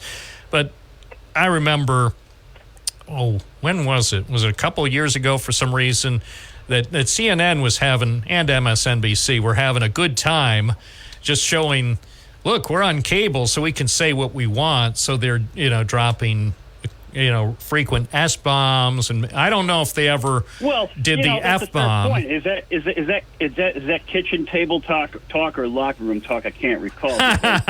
You as a media person, when Trump said S-hole countries, and not off the record, not somebody caught Rockefeller flipping the bird to someone, in an actual press conference with his cabinet there. But they never got it on tape. There's no tape of it. Oh, is that what it is? I thought he said that with I don't believe there's, it's. I mean, this isn't which I absolutely believe General Kelly over him in regards to suckers, but I don't think everybody's pretty much corroborated that's what he said. But how? They corroborated it. Lordy, I hope there are tapes. But there weren't tapes. I mean, sadly, as far as I know, if there were tapes, I'd be able to go on Twitter or YouTube and hear the tape. And as far as I know, nobody, or at least, see, here's the thing. My theory is there is a tape of it somewhere, because I can't believe that the President of the United States in that setting was not being recorded by someone. Either at a cabinet meeting, of course. Yeah. So there is a tape somewhere, and Lordy, I hope sometime it gets released, but at that point, what difference would it make? But the bottom line is, getting back to sort of the point about what people think they can say on cable TV, and basically you can say, at least from the FCC's point of view, anything on cable TV because the content's not regulated, and cable operators aren't licensed, so they could get away. But to your point, though, about locker room talk, kitchen table talk. Locker room talk is about assaulting other people. Locker room talk is because I think Melania tried to excuse what her husband said on the Billy Bush bus as that was some sort of locker room talk, or maybe it was he who described it that way. Whoever, somebody. I'd find it hard to believe that even a long-suffering wife would even put themselves out there to get in front of that. But it depends how much. No, I can't say. All right. That. Well, I called all that to say this. I'm going to cautiously read a statement. Be cautious, because you told me about this, and you'd better be cautious. But then here's what I want. I want you.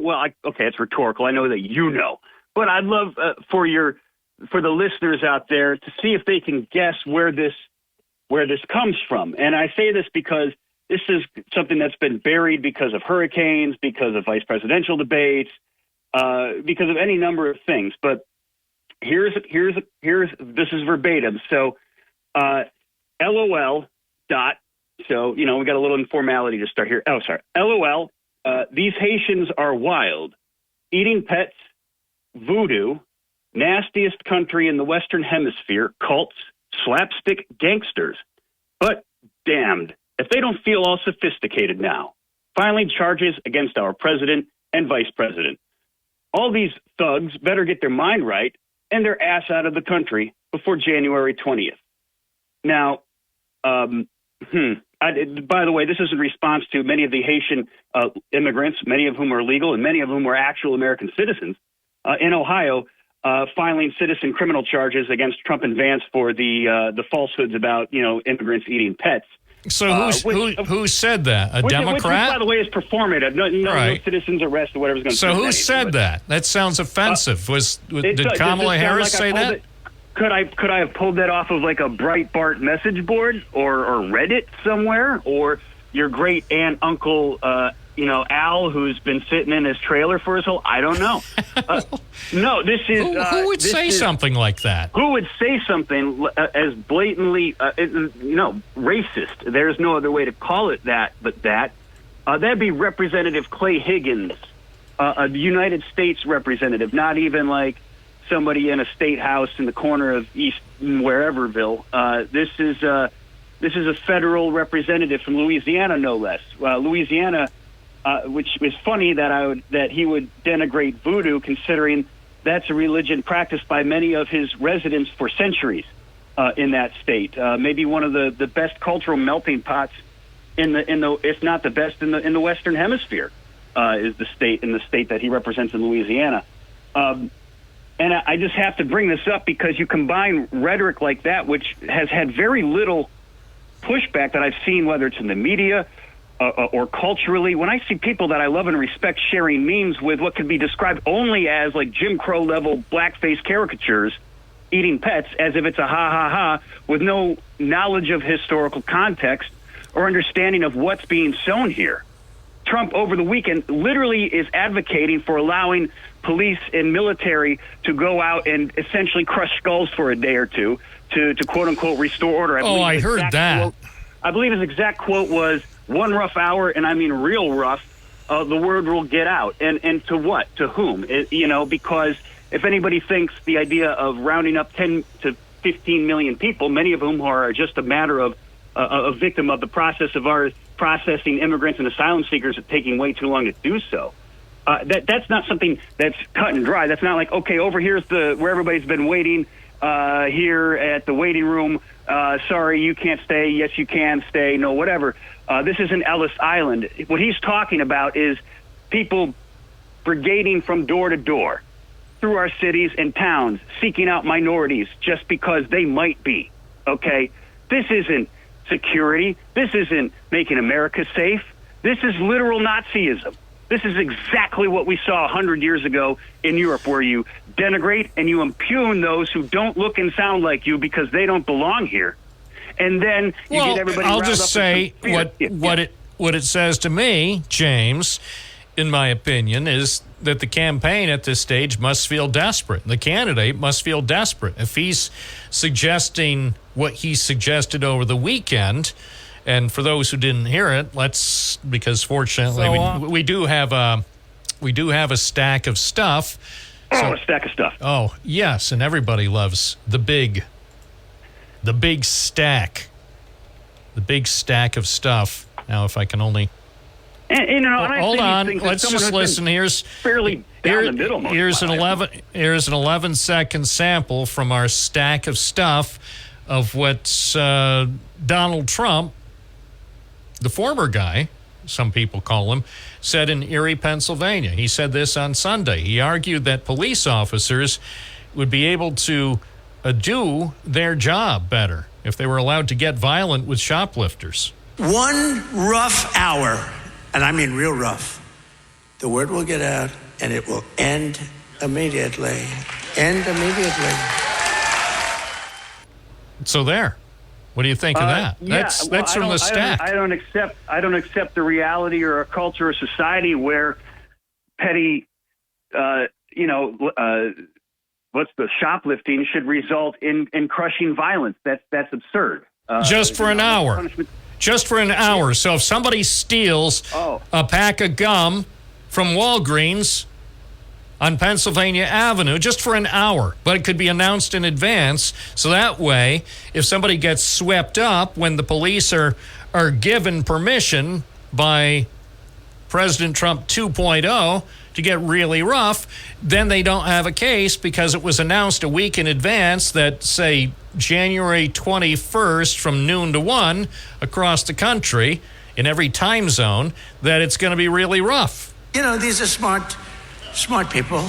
They're not so stupid, but they have to be taught. Now, if you had one really violent day... See? Well, that's what he's saying. Like, just one really violent day, just 1 hour. Oh, okay. So a rough hour. Like January 6th. Got it. Like no, rougher. No, that was rough, but he's talking about something even rougher than January 6th. Okay, so even rougher than the goons in Portland throwing people in vans and rubber bulleting peaceful protesters? Extremely rough. Like we're the roughest. Are we going to start necklacing people? I mean, I don't know where it will end, but it's going to be a rough hour. And I mean real rough. One rough hour, and I mean real rough. Oh, okay. Like that's I don't know, man. That sounds like what a dog in Springfield would say. All right, rough, real rough. Anyway, yeah, I mean, to your... Sorry. I'm sorry. Listen, we're trying to be funny, but there's nothing funny. I know it's not funny. Yeah, I know. I use laughter. I'm self-medicating with laughter, James. If I didn't if I didn't laugh, I'd cry. This is America in 2024. Oh, I thought you were going to play the soundbite again. No, I think that ship has sailed. Don't worry, though. I have other stuff on my big stack. Yeah, I think people, you know what it comes down to, Bob, and I've been meditating on this. I remember being a child and thinking to myself, a child in the 80s and 90s, and all the great quotes that presidents and world leaders have uttered over the years. And, you know, I didn't quite maybe understand what FDR meant when he said nothing to fear but fear itself, right? And now that I see what we are facing versus what we were facing then, because it wasn't just a collapse from an unregulated economic system. We were also dealing with the rise of fascism here, just as they were in Europe at the same time. And I realize now what he meant by that. Because, yes, of course we need to be careful with security. Of course we need to be vigilant and careful about how we manage refugees and immigration. We always have, you know. I mean, we've done that. We do that. We continue to do that. The man that was arrested in Endicott, guess what? They found him in the system work, is the way I look at it. And they would have found him sooner if he had applied for a driver license. If he had been in the system and used his real name and applied for a New York driver license, even though he was not in the country legally, they would have gotten a picture, and they probably would have tracked him down over on East Franklin Street a lot sooner than they wound up tracking him down outside the Burlington store at the Town Square Mall. No relation to Town Square Broadcasting. No. But I guess my point is, people can throw like hard numbers at you if you want, but like let's look at relative numbers. And the fact of the matter is, the criminality component of immigrants is either at or even below that of U.S. citizens. So listen, yeah, there's work that has to be done, just like in any situation. Public safety is important, but this is nothing but naked fear based on fear mongering, based on long latent prejudices that I thought growing up when I did. Maybe we had kind of moved past that a bit, but the era of Trump has opened my eyes up to just how many simmering resentments there are. And it's kind of depressing, man. Like, you know, even now, this is going to take decades. And if you can't see the value in the proper education in terms of, they try to denigrate things like diversity, equity, and inclusion. Well, right now you see the fruits of rolling all that back, which is tribalism, nationalism, and the desire to project your fears and insecurities onto others for no other reason than they don't look or sound like you. And it's really depressing, but people need to wake up and see that for what it is right now, because this might be our only chance to stop that. And we do have nothing to fear but fear itself. When he gets up there and he talks about reasons to be afraid, when somebody calls up earlier and says, Joe, I hope one of them kills you, guess what? They're peddling needless fear. All right. I agree with that. these threats of violence and intimidation, they have no place in American broadcasting or in American politics. I stand for a peaceful talk show. I stand for a peaceful political process. That's what I stand for, because I am Binghamton's first and foremost patriot. Bob Joseph, broadcasting from Binghamton, New York, USA. Returning to the busy phones, Vic in the Forks. Good morning. Good morning, Bob. How are you today? I am great. I haven't heard anybody ask you that question today because I just got on. Time for your last caller. I think we all want the same thing as Americans in America. I think we all want peace and harmony and, like the song, Coca-Cola song, I'd like to teach the world to sing, I think what's going on in this country is that there's a lot of frustrated people on both sides of the aisle. Some believe that every human being has a right to do whatever they want, and that includes looting and robbing. I mean, even California passed laws saying if you can steal up to $999 or whatever it was. And that's the problem with our country is we're giving in to the criminal mentality. And I think that's what Trump is talking about when he says it's time for Americans to step up and fight back. It's time for Americans to be rewarded for stopping the shoplifters that come in the stores and gangs and capturing them as long as they have evidence that they were looting and stuff. Capturing them people and putting them in justice's hand. Because right now, the cost of living isn't just based on the cost of fuel. It's based on the cost of shoplifting, the cost of life being taken, so many bad things going on in this country today. And immigration is one of them. Yes, they are people. And as a people, they should know they just can't go wherever they want in our country. They need to come through, get vetted, and do it legally, not illegally. And anybody who thinks that it's an act of charity to let these people flow into our country because we're the greatest country in the world, we're soon becoming a third world country because of the flow of illegals into our country. And it's just such a shame that is happening. And Kamala did get laughed at the border. I saw the video. It wasn't Kamala getting laughed at. It was a worker indirectly laughing at Kamala, a border worker, on video, saying that her visit was a sham, that she only met with the higher-ups, who, of course, are going to be afraid to say anything against her because they value their job. And that's the other problem in this country is we have people willing to kiss up to bad politicians when we should be overthrowing them. That's what the Constitution says, Bob. Americans' Second Amendment isn't so we can protect ourselves from the rioters in the streets as much as it is from protecting ourselves against a tyrannical government. And that's what we have. We have a tyrannical government. We have people on both sides of the aisle not coming together because they're being told not to by the media. Basically, the media says, hey, Kamala is the greatest thing that ever happened. But just 3.5 years ago, they were saying she was she had 1% of the populist vote. Who in the media, help me understand, Victor, who in the media has suggested Kamala Harris is the best thing that ever happened? Who? It was on a news show, Who? Bob. What? Name a name. And if you don't know the name, I'll give that as your assignment, and you can call in tomorrow to find out who said Kamala Harris is the best thing that ever happened. Well, no, that's what they're portraying her as. No, they're not. No, they're not. Because I watch a lot of news. I've seen nobody in the media, the U.S. media, suggest Kamala Harris is the best thing that ever happened. What I see is the U.S. media understanding Joe Biden can no longer do the job. And so Kamala Harris, that's what the Democrats were stuck with.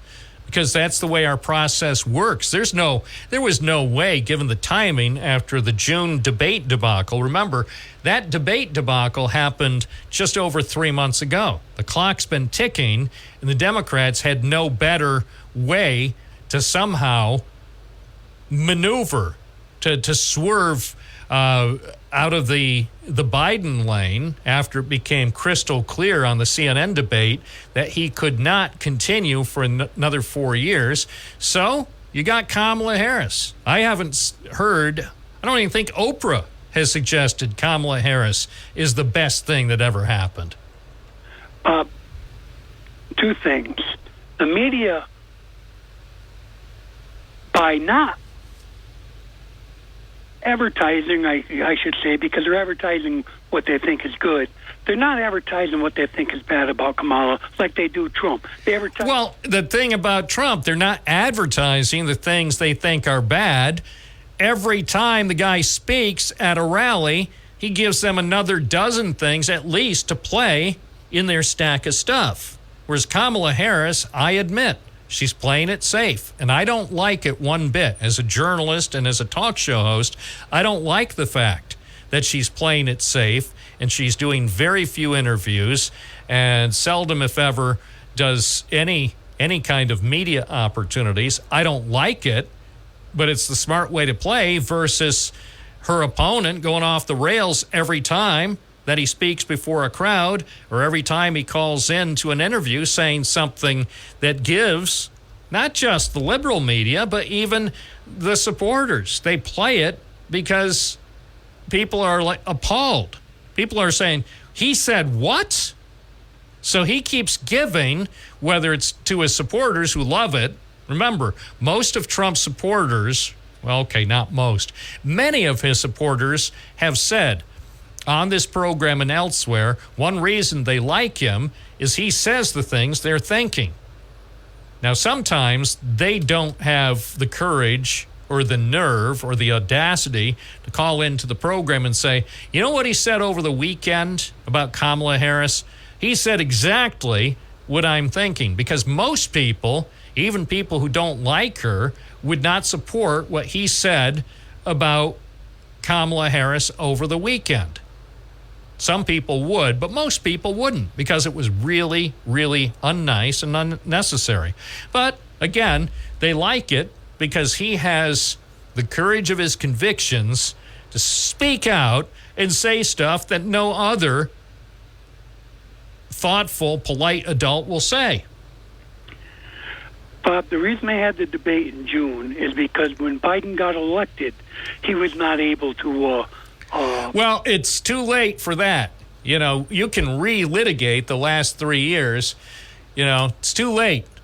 Too late for that. We know what happened. So I say the most important thing right now, Vic, and I think you would agree, is after tomorrow night, after we watch the vice presidential debate, the most important thing is for the presidential candidates to agree to 2 more debates between now and Election Day. That will be the most important thing. And then the American people, all the voters will be able to see for themselves who has the best policies and the best vision for the next 4 years for America. That's what we need. We need to enjoy and pay attention to the vice presidential debate tomorrow night, and then we need 2 more presidential debates so we can see exactly how Donald Trump and Kamala Harris plan to govern this great country for the next 4 years. I think you'll agree. I would love to see 2 more debates. All right. Thank you. Thank you. And thank you for your call. See, everybody agrees with that. The only person who's having a problem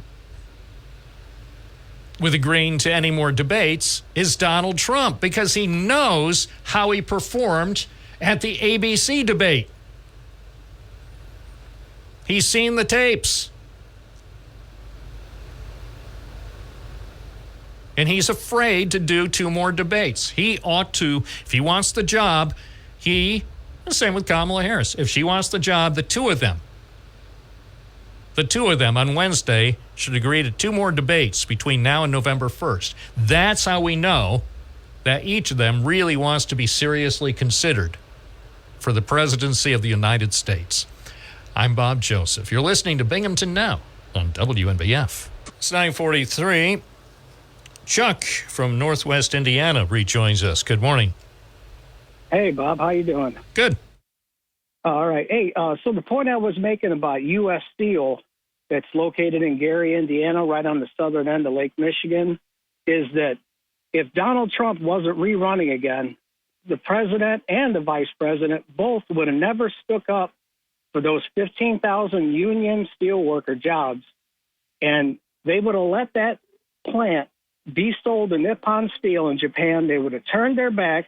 But Nippon Steel, so somebody's going to call in, Nippon Steel did agree to the bargaining unit of the steel mill workers and said they would honor that. But what is their contract? 2-3 years? And then after that, what would Nippon Steel do? Replace them with scabs? Who knows? So Donald Trump is the only one, and I heard several of your callers over the weeks. Donald Trump is the only one, I've been on this earth 51 years, that ever talked about Made in the USA and actually tried as hard as he could to do just as he said.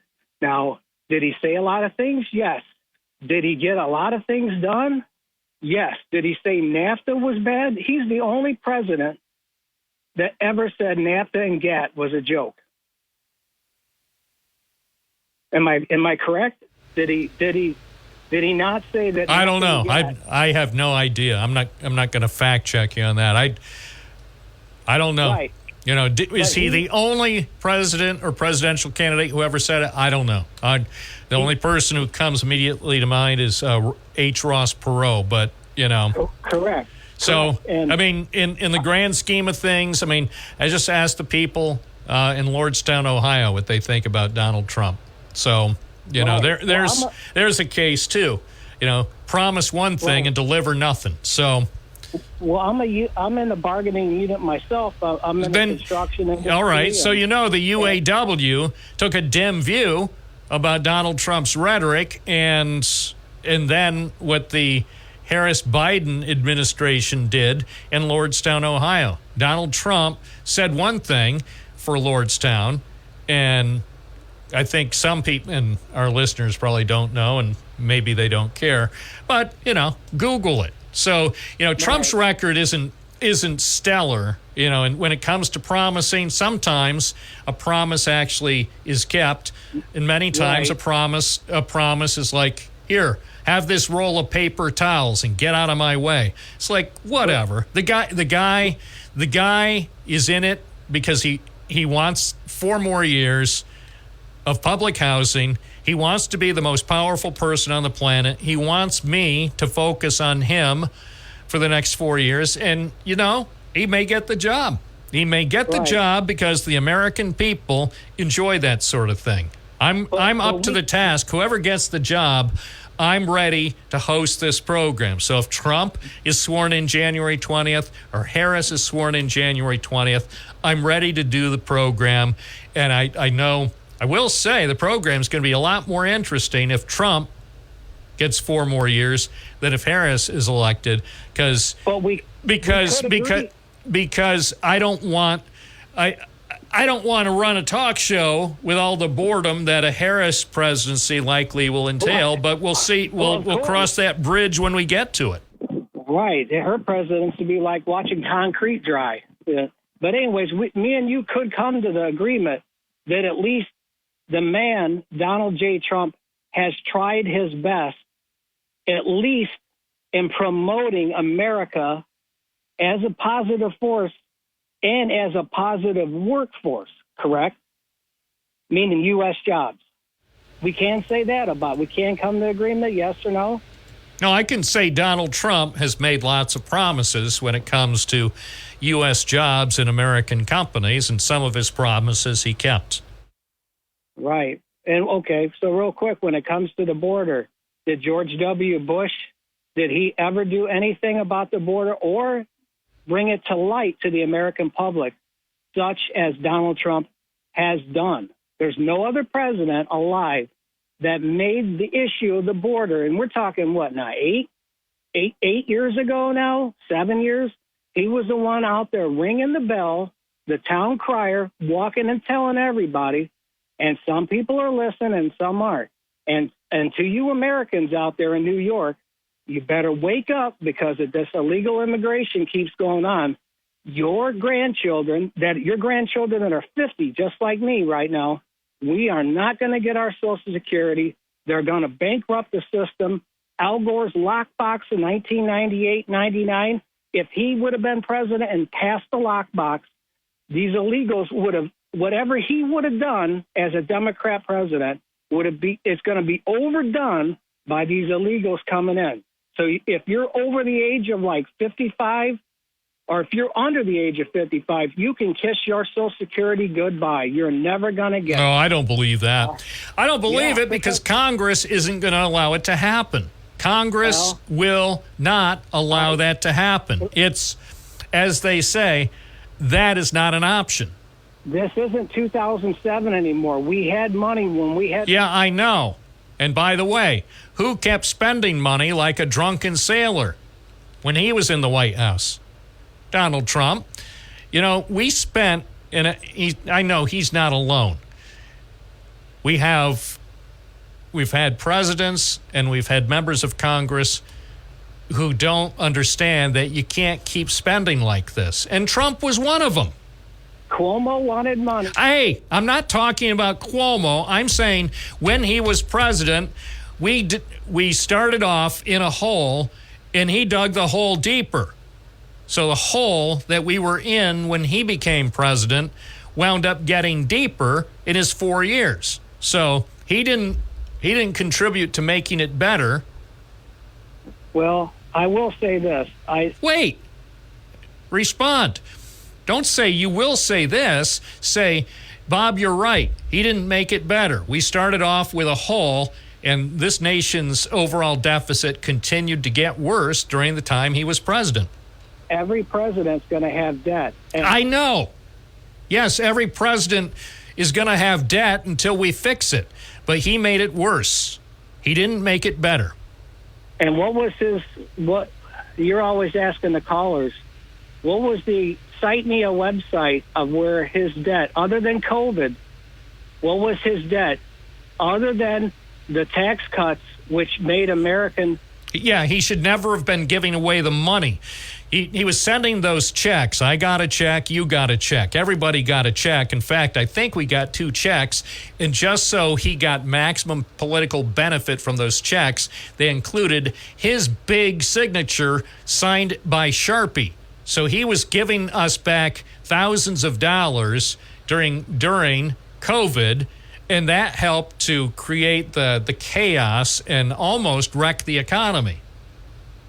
Because all that money that America didn't have, thousands of dollars being sent back to individuals, as well as thousands or millions of dollars being turned over to businesses, it's all money that we didn't have, and we're still paying the price for those ill-advised policies.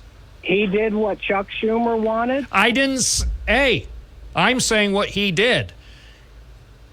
It's not whether it was something that Chuck Schumer and Nancy Pelosi wanted.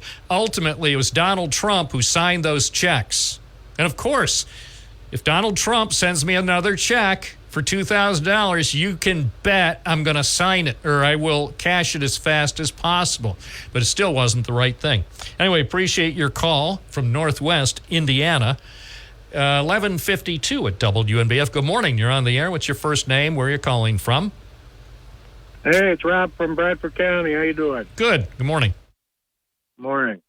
Hey, I agree with you on the two more debates there. However, one should be with the moderators being from Fox News, and the other one should be Newsmax. I think one should be from Fox News and one should be from MSNBC. Well, that's your opinion, but he agreed to 2 liberal channels. Now it's time to do 2 conservative channels. Oh, okay. Well, whatever. No, I mean, that would be better than nothing. And if Kamala Harris wants the job, she should agree to that. So, I mean, that's not my preference, but I say, how about this? 3 moderators, one from Newsmax, one from Fox, and also, to make it even more interesting, Alex Jones. No, I say Fox News and Newsmax. Okay, Greg Kelly from Newsmax. Yeah, that's fine. Yeah, because he used to be a reporter here. I've talked to him on the program here. I like Greg Kelly. So Greg Kelly and Sean Hannity should moderate the next two debates. There you go. All right. We found agreement. I appreciate your call. Yep, bye. See? It's not that hard to agree to something. Now, I'll be the first to admit, and of course now you have the naysayers saying, but Bob, if you have Greg Kelly and Sean Hannity moderating two debates with Kamala Harris and Donald Trump, it would be stacked against her. I'd be like, maybe it would. Don't prejudge. Let's see how she performs. If she is that good, she'll have no problem. She's a former prosecutor. Trump has never prosecuted anything. The only thing that Trump has been involved in with the legal system are being accused and being indicted, and in one case being convicted of 34 felony counts. So if she is so great, she'll have no problem with two debates being moderated by Sean Hannity and Greg Kelly. She could do that in her sleep. She won't even have to prepare. Hi, WNBF, you're on the air. What's your first name? Where are you calling from? Rod from Windsor. All right, what's up?